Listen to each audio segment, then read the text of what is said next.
happening now. Gravely ill, Aretha Franklin, the Queen of Soul, now in hospice care, according to sources. What we know this morning. Ending his working vacation right here in central New York. Full coverage of the fanfare and opposition of President Donald Trump's visit.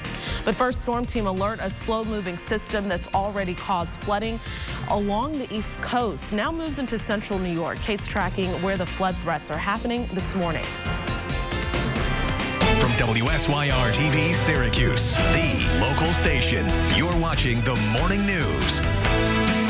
And a very good Tuesday morning. I'm Jennifer Sanders. It is 6:01 right now. We'll get right to Storm Team meteorologist Kate Thornton. We are in Storm Team alert this morning. You've received several reports of flooding and some rescues as well. Yes, some rescues currently going on in parts of Lodi where people have been trapped in their homes. We even have reports of a vehicle swept away with people trapped inside campers. This is all mostly in the Lodi area, which is one of the areas where we do have a flash flood warning. Now, we're going to break all this down for you with the hour-by-hour timecast coming up in just a few minutes, including your 7-day.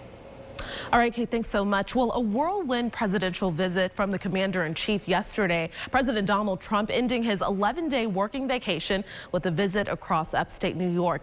Now, Trump starting his afternoon in Fort Drum, signing the National Defense Authorization Act with Vice President Mike Pence by his side. Just a few hours later, the president flew to Griffith International Airport in Rome, his motorcade taking him directly to the Hotel Utica for a pricey fundraising event for Republican Congresswoman Claudia Tenney.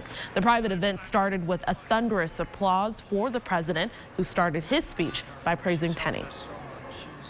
You know, I'm here for Claudia. She has been incredible in Congress. She's helped us so much. She is just a wonderful person. She said, could you possibly come up to this community that, as you know, I know very well because I have a lot of friends here. I'm looking at all the faces. I think I know about a third of them, maybe a little bit more. And I just want to thank you very much for all you've done. And hopefully we put Claudia right over the top where she belongs. It was the first time the two have campaigned together. News Channel 9's Andrew Donovan was at the Hotel Utica for the full event and spoke with the Congresswoman after her busy day. Congresswoman Tenney is hoping this area's support to help elect Donald Trump president in 2016 is still vibrant enough to help get her through a tough re-election battle. In Utica, Andrew Donovan, News Channel 9. While Tenney was having her fundraiser in downtown Utica, just up the street, Democratic challenger Anthony Brindisi was having a fundraiser of his own. News Channel 9's Jamie DeLine spoke with Brindisi about his decision to hold his fundraiser the same day, just several hundred feet away.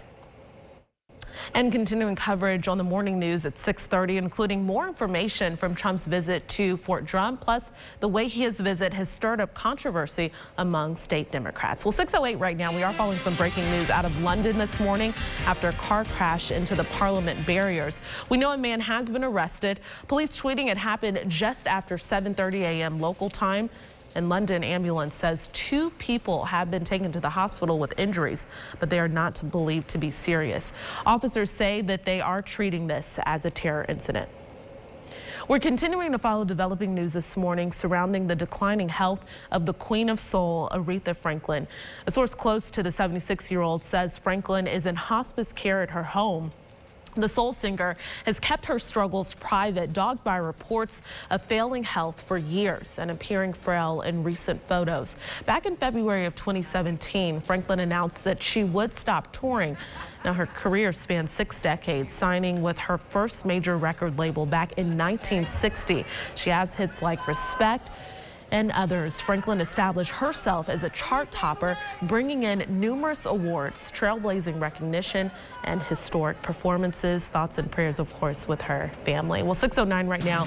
Back here in central New York, we are tracking some storms, reports of flooding and very heavy rainfall. The Finger Lakes in particular dealing with the worst of it. Seneca County, the Lodi area, where we've seen reports of multiple water rescues currently going on, even vehicles and campers being washed away. So we're obviously keeping a very close eye on things as flash flood warnings remain in effect as this very slow-moving heavy rain band blows through parts of the Finger Lakes. All right, Kate, thanks so much. Well, 6:09.